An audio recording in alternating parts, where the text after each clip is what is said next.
बिस्मिल्लाहिर्रहमानिर्रहीम। सबसे पहले तो मैं उन तमाम दोस्तों भाइयों का बहुत बहुत शुक्रिया अदा करता हूं जिन्होंने मेरे इस चैनल को सब्सक्राइब किया और दोबारा से मुझे इनकरेजमेंट दी है कि इस प्रोसेस को मैं शुरू करूं। पहले तो मैंने डिसहार्ट होकर ये प्रोसेस ख़त्म कर दिया था, लेकिन पिछले 2-3 महीनों से मेरे इस चैनल को काफ़ी बूस्ट मिला है। एक वीडियो जो है वो टेबल ऑफ ट्रिग्नोमेट्रिक फंक्शंस की वैल्यू को याद कैसे करते हैं वो काफ़ी ज़्यादा लोगों ने पसंद किया है। बहुत अच्छे अच्छे कमेंट्स मुझे दिए हैं।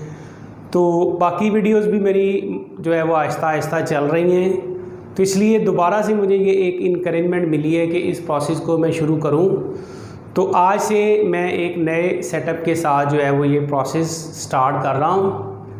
तो इस हवाले से एक छोटा सा मैंने नया सेटअप जो है वो प्रिपेयर किया है कि मैं अब से इंशाल्लाह बोर्ड पे आके जो है वो लेक्चर जो है वो आपके साथ शेयर किया करूँगा, ज़्यादा बेहतर वे में आपके साथ ज़्यादा अच्छे ट्रिक्स और ज़्यादा इंटरेस्टिंग मैथमेटिक्स के हवाले से जो बातें हैं वो, और MCQ जो है किसी भी इंटी टेस्ट पॉइंट ऑफ व्यू से जो इम्पॉर्टेंट हैं वो मैं आपके साथ शेयर किया करूँगा। तो नेक्स्ट भी मैं उम्मीद करता हूँ कि मुझे आप इसी तरह से अप्रिशिएट करना जो है वो जारी रखेंगे। तो दोस्तों के साथ मेरी वीडियोस को शेयर करेंगे, सजेशंस मुझे देंगे ताकि मैं ज़्यादा बेहतर से बेहतर तरीके से आपके साथ जो अपने लेक्चर जो हैं वो शेयर करूं, प्रेजेंट करूं। तो आप लोगों के सजेशंस जो हैं वो हमेशा मेरे लिए बहुत ही बाइस फ़ख्र होंगी। तो आज मैं आपके लिए जो है वो एक टॉपिक छोटा सा लेके आया हूं कि difference between permutation and combination, कि डिफरेंस क्या है परमुटेशन और कॉम्बिनेशन में। अक्सर बच्चों को प्रॉब्लम रहती है जब वो परमुटेशन कॉम्बिनेशंस के क्वेश्चंस करते हैं तो उनको पता ही नहीं चलता कि हमने कहाँ पे परमुटेशन का फार्मूला यूज़ करना है, कहाँ पे कॉम्बिनेशन का फार्मूला यूज़ करना है। तो उसकी वजह सिर्फ़ और सिर्फ यही है कि उनको बेसिक कॉन्सेप्ट जो है वो क्लियर नहीं होता कि परमुटेशन असल में कहते किसको हैं, कॉम्बिनेशन असल में कहते किसको हैं। तो बिल्कुल एक माइनर सी छोटी सी एग्जांपल से मैं आपके साथ शेयर करूंगा कि परमुटेशन और कॉम्बिनेशन जो है कहते किसको है। देखें, एक छोटी सी एग्जांपल कंसीडर करते हैं कि जैसे फ़र्ज़ किया कि A और B दो स्टूडेंट्स हैं, उन्हें 2 चेयर्स पे बिठाना है। A और B जो है वो 2 स्टूडेंट्स हैं, उन्हें हमने 2 चेयर्स पर बिठाना है। तो कितनी पॉसिबल तरीक़ों से हम उन्हें बिठा सकते हैं। अब देखिए, चेयर्स हमारे पास हैं 2, ये पहली चेयर है और ये हमारे पास दूसरी चेयर है, ठीक है। अब पहली चेयर पे A बैठ जाता है अगर, तो दूसरी चेयर पे फिर B बैठेगा। या फिर दूसरी पॉसिबिलिटी ये है कि पहली चेयर पे अगर B बैठता है तो फिर दूसरी चेयर पे A बैठेगा, ठीक है। यानी एक जो हमारे पास अरेंजमेंट है वो A पहले B बाद में, ठीक है। दूसरी हमारे पास जो अरेंजमेंट है वो B पहले A बाद में। तो हम कहेंगे, इस क्वेश्चन का आंसर कुछ इस तरह से करेंगे कि 2 चेयर्स पे 2 स्टूडेंट्स को बिठाने के हमारे पास 2 मुख्तलिफ तरीके हैं, यानी A B या B A। तो फिर हम मैथमेटिकली कहेंगे कि ये हमारे पास 2 परमुटेशन हैं। यानी परमुटेशन असल में नाम है अरेंजमेंट्स का, कि चीज़ों को कितने तरीक़ों से हम अरेंज कर सकते हैं। यानी ये हमारे पास जो है परमुटेशंस 2 बनेंगी।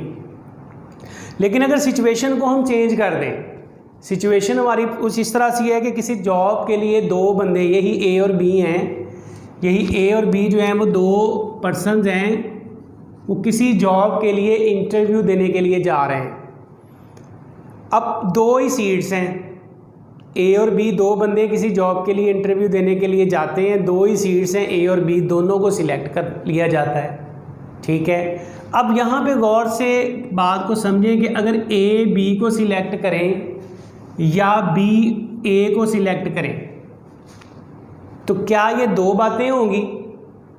यानी सिचुएशन यहाँ पे भी A B है, यहाँ पे भी A B है, लेकिन सिचुएशन मुख्तलिफ है कि यहाँ पे हमने A और B को अरेंज करना है, यहाँ पे A और B को हमने जस्ट सिलेक्ट करना है, ठीक है। तो हम कहेंगे कि जो A B को सिलेक्ट कर ले या B A को सिलेक्ट कर ले, ये 2 बातें नहीं है बल्कि एक ही बात है, तो हम कहेंगे कि ये दो चीज़ें नहीं है बल्कि एक ही है, तो इसको हम फिर कॉम्बिनेशन का नाम देते हैं। हम कहेंगे कि ये कॉम्बिनेशन एक ही है।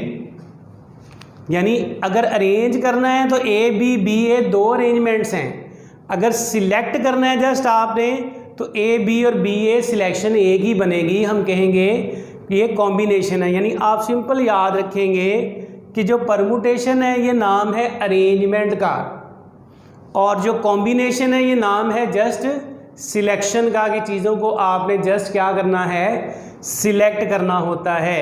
यानी इस केस में ए बी और बी ए दो परमुटेशन होंगी, जबकि उस केस में कॉम्बिनेशन जो हैं वो ये सिर्फ एक ही होंगे। चले इस एग्जांपल को थोड़ा सा मज़ीद एक्सटेंड करते हैं ताकि जो है हमारा ये कॉन्सेप्ट ज़्यादा अच्छे तरीके से क्लियर हो जाए। इस कॉन्सेप्ट को मज़ीद थोड़ा सा एक्सटेंड करते हैं।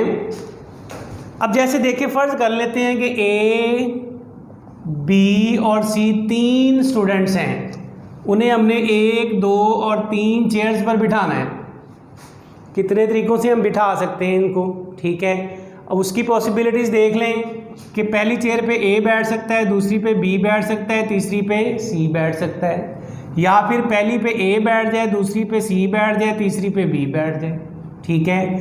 या फिर पहली पे बी बैठ जाए, दूसरी पे ए बैठ जाए, तीसरी पे फिर सी बैठेगा, या फिर पहली पे बी बैठ जाए, दूसरी पे सी, या तीसरी पे फिर डेफिनेटली ए बैठेगा, या फिर पहली पे सी बैठ जाए, दूसरी पे ए और तीसरी पे फिर बी बैठेगा, या इधर पहली चेयर पे सी बैठ जाए, दूसरी पे फिर बी और तीसरी पे ए बैठेगा। यानी ये टोटल पॉसिबल बनाने का तरीका बड़ा आसान है। रूटीन में आप ट्री डायग्राम में से भी आप इसे बना सकते हैं। यानी ए लिखा, फिर बी सी इधर लिख लिया, ए वैसे ही इसको उल्टा दिया, सी इधर लिख लिया, बी इधर लिख लिया, फिर ए के बाद बी की बारी आ गई, बी अगर इधर है तो इधर ए इधर सी लिख लिया, फिर उल्टा के सी ए लिख लिया, फिर बी के बाद सी की बारी आ गई तो ए इधर बी उधर लिख लिया, फिर बी इधर ए इधर लिख लिया।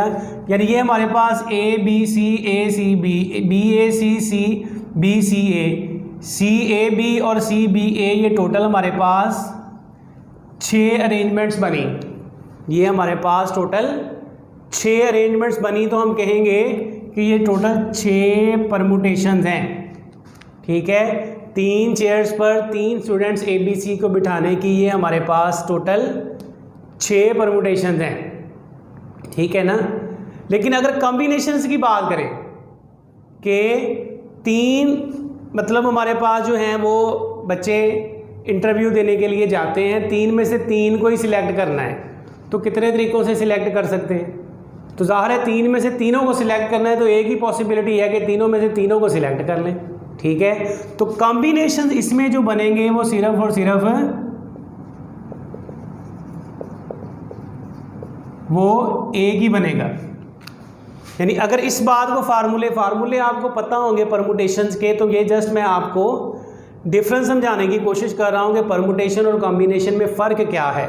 यानी ये परमुटेशन अगर गौर से देखें तो ये 6 बन रही हैं, जबकि 3 ए बी सी हमारे पास कैंडिडेट्स हैं और इन तीनों को ही सिलेक्ट करना है, तो सिलेक्शन जो है वो सिर्फ एक बनेगी। अब इसको अगर फार्मूले से करके देखें, आपको पता है परमुटेशन का फार्मूला होता है NPR, n factorial n minus r का फैक्टोरियल। तो आप कैलकुलेटर से कर लें, तो n यहाँ पे देखें ना, इस केस में परमुटेशन का फार्मूला अगर लगाएं तो इसमें n हमारे पास है 6, और इसमें से 6 के 6 को 3 स्टूडेंट्स हैं और उनमें से 3 के 3 को हमने अरेंज करना है। यानी 3 स्टूडेंट्स हैं, 3 के 3 अरेंज करने हैं, तो फार्मूले से करें ज़रा। 3 का फैक्टोरियल 3 माइनस 3 का फैक्टोरियल, तो 3 का फैक्टोरियल आपको पता है 6 होता है, 0 का फैक्टोरियल तो 0 का फैक्टोरियल 1 होता है, तो ओवरऑल आंसर 6 आ गया। यानी आपके सामने 1 2 3 4 5 6 परमुटेशन बनी। लेकिन अगर कॉम्बिनेशन से करें इसको तो 3C3 बनेगा, तो ये आ जाएगा। कॉम्बिनेशन का फार्मूला भी आपको याद होगा कि इधर लिख देता हूँ NCR, n का फैक्टोरियल तो n माइनस r का फैक्टोरियल और r का फैक्टोरियल, ये हमारे पास कॉम्बिनेशन का फॉर्मूला है। तो ये हो जाएगा 3 का फैक्टोरियल 3 माइनस 3 का फैक्टोरियल और फिर 3 का फैक्टोरियल। अब इसे अगर सिंप्लीफाई करें तो 3 का फैक्टोरियल 6 होता है, 0 का फैक्टोरियल 1 होता है, 3 का फैक्टोरियल 6 होता है, तो आपके सामने इसका आंसर 1 आ गया। यानी यहाँ से आपका आई थिंक ये कॉन्सेप्ट क्लियर होना चाहिए कि परमुटेशन जो है वो चीज़ों की अरेंजमेंट का नाम है और कॉम्बिनेशन जो है ये जस्ट चीज़ों की सिलेक्शन का नाम है। कि जब हमने चीज़ों को अरेंज करना है, स्टेटमेंट में अगर अरेंजमेंट का कॉन्सेप्ट आ रहा है तो वहाँ परमुटेशन का फॉर्मूला यूज़ किया जाएगा। स्टेटमेंट में अगर सिंपल सिलेक्शन का कॉन्सेप्ट आ रहा है कि चीज़ों को अरेंज आपने नहीं करना, जस्ट सिलेक्ट करना है, उसमें तरतीब जो है वो इतना ज़रूरी नहीं है, मैटर नहीं कर रही, फिर वहाँ कॉम्बिनेशन का फॉर्मूला यूज़ करेंगे। तो उम्मीद है आपको मेरी आज की वीडियो में जो कॉन्सेप्ट मैंने डिस्कस करने की कोशिश की है ये समझ आ चुका होगा। फिर भी अगर आपको कोई कन्फ्यूजन है तो आप मुझे लाजमी इसका फ़ीडबैक दें कमेंट्स की शक्ल में। मैं ज़्यादा कोशिश करूँगा मज़ीद बेहतर वे में इसको प्रेजेंट करूँ। तो बहुत बहुत शुक्रिया। इंशाल्लाह जल्द नेक्स्ट वीडियो के साथ मैं दोबारा आपके साथ मिलूँगा।